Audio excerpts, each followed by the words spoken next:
se dejan de corceles y de aceros. Son las huestes que prepara San Martín para luchar en San Lorenzo.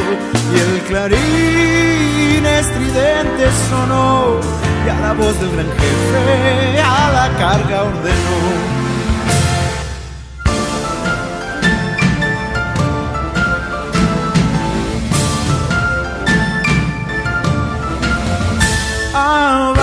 Avanza el